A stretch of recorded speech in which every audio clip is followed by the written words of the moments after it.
America's reinforcement of its beleaguered troops in Korea swings into high gear.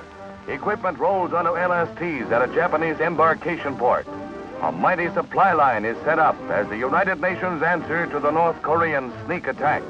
Weapons are checked for immediate action as the LSTs head for sea, loaded with troops ready and eager for battle against the Reds.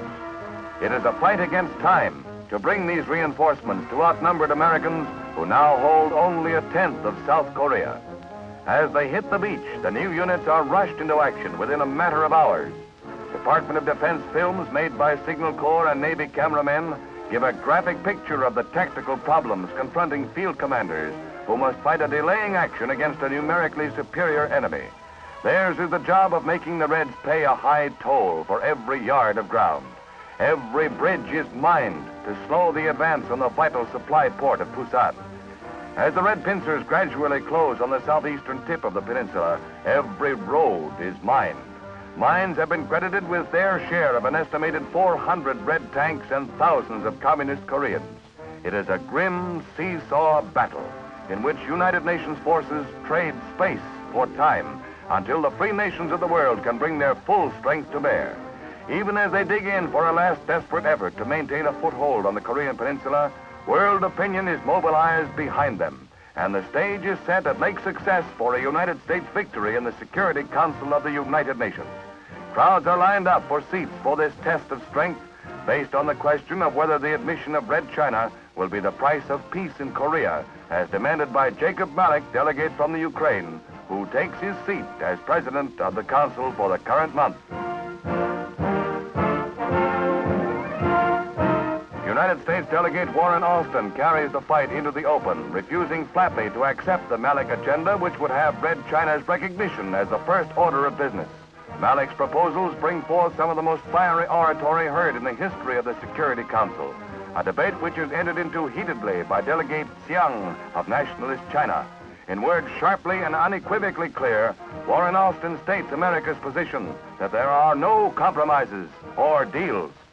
The United States cannot agree that the question of Chinese representation can take precedence over the fact of armed aggression. Nor can the United States agree that the termination of aggression be made contingent on other issues.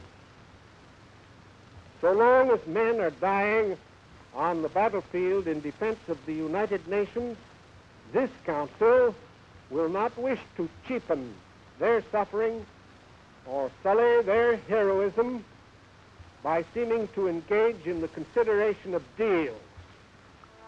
After 2 sessions of acrimonious debate and Soviet attacks on the United States' presence in Korea, the Reds sustain a stunning defeat. All 3 of their items on the agenda are rejected, and the condemnation of North Koreans remains the only topic for discussion. On the home front, however, violence flares as the ever-busy left-wingers stage a noisy riot in New York after being refused permission to stage a, quote, peace, unquote, rally. She's the picture of peace, isn't she? A veritable little dove of peace. Union Square, along the headquarters and hangout of communists, is the scene of the riot in which 2,000 peace lovers battle 1,000 police.